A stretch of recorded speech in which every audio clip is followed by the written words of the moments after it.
Hi, IndyCar family. I'm IndyCar Dad, your host for IndyCar News in 5 minutes. I read and watch everything IndyCar from the past week, and then I try to summarize it all up in 5 minutes for you. But this is going to be a doubleheader episode because we have a Detroit recap and a Bomarrito preview. So let's say we can maybe make this IndyCar News in 10 minutes. Anyway, let's do updates. The big news is the Detroit race was awesome. It was awesome on TV, and it was awesome to be there.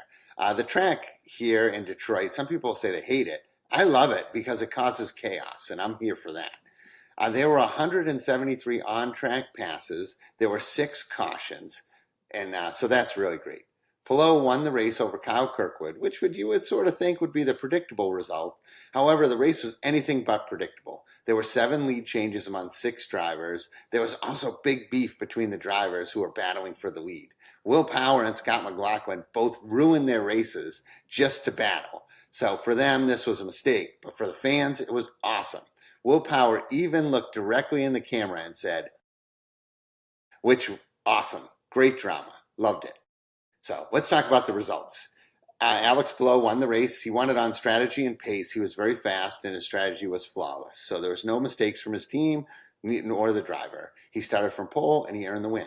Kyle Kirkwood used a slightly different tire strategy than Palou, and at one time it looked like it might pay off for him, but cautions fell the wrong way. He was faster than Palou for some part of the race, but not at the right time. So a strong second. Third place, Graham Rahal. From qualifying to the race, Graham had pace all weekend long. It's a great result for that team. Before the season, if you had told me Graham Rahal would have multiple podiums this year, I would have thought you were crazy. But here he is, showing up.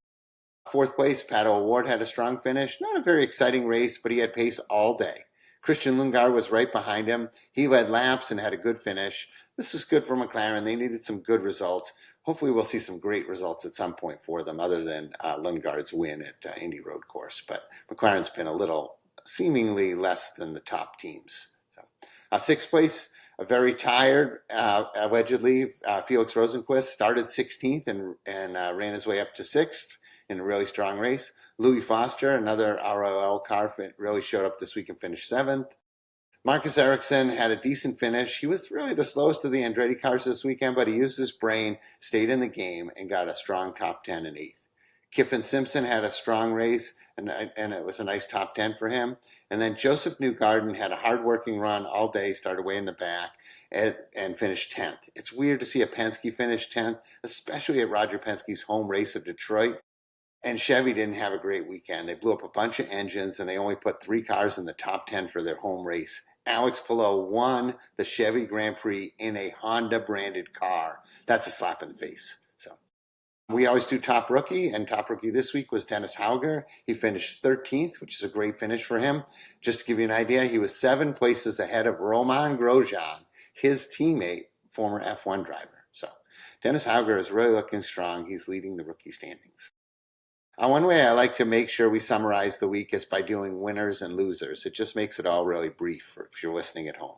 So here's some winners. Alex Palou is a winner. He had a great race. His team's doing great, did great.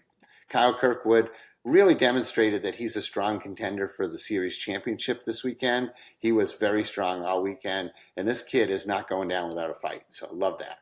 Graham Rahal is a winner. Another podium. This team is really rising from the depths, and Graham is leading the way. Let's talk about losers. Christian Rasmussen. This is really 3 weeks that this guy is on the loser board. The prior 2 weeks as ECR in general, but Christian Rasmussen, I think, is to blame solely this time. 9 laps into the race, he had a single car crash into the wall in turn 1. Completely a driver mistake. We've had 4 street tracks so far this year, and Christian Rasmussen's only finished 1 of them. And it was 15th place. So I don't know what's going on over there, but someone's got to be considering whether Christian Rasmussen was a good hire or not. Another loser, Mick Schumacher. I'm done cutting slack here. He's got a hurt wrist, whatever. But he wasn't fast when his wrist was healthy. You would think some of these guys could come in and make this car sing, but Mick Schumacher has not. So even before the wrist injury, I want to remind you that he was out-qualified for St. Pete by Stingray Rob. So, yeah. I don't know how much longer I can make excuses or listen to him for Mick Schumacher because it's not working well. The third loser of the week is the hybrid system. It's basically randomly destroying the races of innocent teams at this point. It's not a good look. It wasn't a good look at the 500. It took out Will Power and one or two others. This week it took Scott Dixon right out of the top five. So, but that maybe there's value in the hybrid system, folks. It provides zero performance gains and just randomly fails. So here's my message to the hybrid folks. Not that they're listening to me, but either give us 200 horsepower out of the thing to make the cars a rocket when they deploy, or just drop it. It's just not working. So the reason we're a double episode this week is because we're talking about what's coming up. We're doing St. Louis next, and from now on, I'm just going to call this race the Bomarrito. I like that word, Bomarrito. And it sounds like something you'd order at a Mexican restaurant. Or for Italian American like me, it sounds like a friend of yours from high school. So this week, I usually do a far too detailed analysis of the upcoming race, and here's my far too detailed analysis of the Bomarrito. 1, I predict a lot of people will be moaning and groaning about the start time of the race. I'm one of those people. The start time of the broadcast is 9:30 Eastern, 9 o'clock Eastern on a Sunday night. That's a tough start because green flag probably won't be till 9:30. This race isn't going to end till 11:30 or so. So that's a late night for a guy like me, especially I get hyped up at the races. I'm excited. I'm having fun watching them. So I don't know how well I'm going to go to sleep after that. The other interesting thing about the schedule is that all of the practices and qualifying occurs on Saturday. The only thing on Sunday is the race. And first practice isn't until 12:30 in the afternoon. Qualifying's at 4:30. They have a highline practice and final practices equal to the start time at 9 p.m. So then they'll wait 24 hours for the race, which is Sunday at 9. There's no warm-up on Sunday or anything. You have final practice and that's it. So if you wreck your car in qualifying, you got to get it fixed by 9. If you wreck your car in highline practice or final practice, you are in deep trouble. You're going to go to the race without even a check lap to check the car. So wild. All right. In the past, I've been doing top drivers for this upcoming race, but I'm going to change that a little bit. I'm in my first season, so I'm allowed some changes. I'm going to stop trying to help you win bets and win money on wherever, grid rivals, and I'm going to talk about which drivers are going to be the most fun to watch, because my goal is to help you have fun watching IndyCar.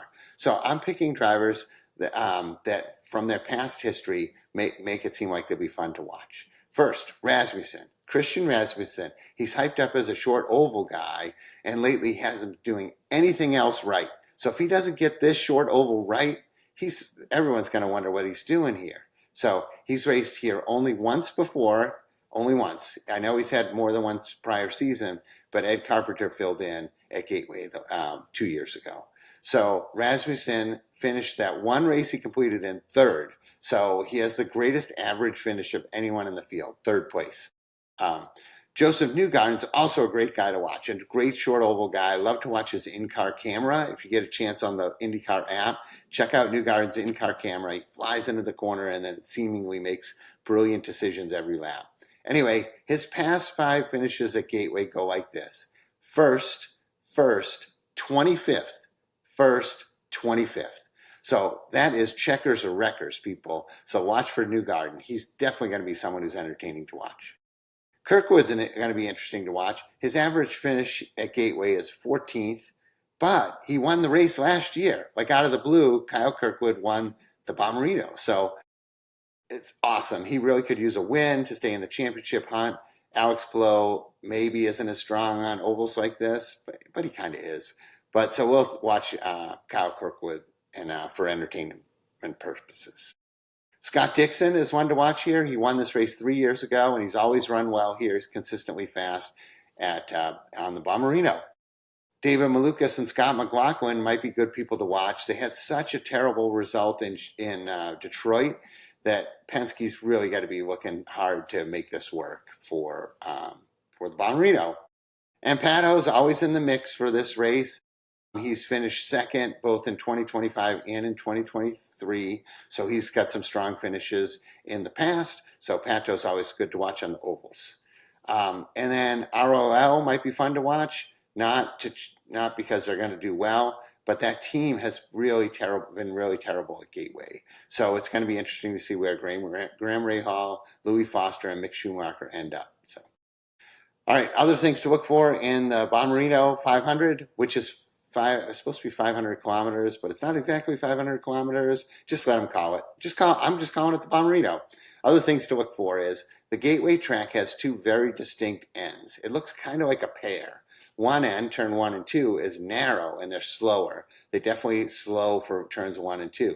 Then 3 and 4 are wider, so it's kind of this egg shape. 3 and 4 in the past have been flat out, but apparently the Indycar wants to stop that, so they've removed some of the downforce from the package so that maybe they have to be more judicious in those corners and it's maybe higher risk. So that's very interesting. So anyway, you'll see a lot of accelerating down the straightaway between 2 and 3, and you'll see slowing going into 1. So it makes for a very interesting race.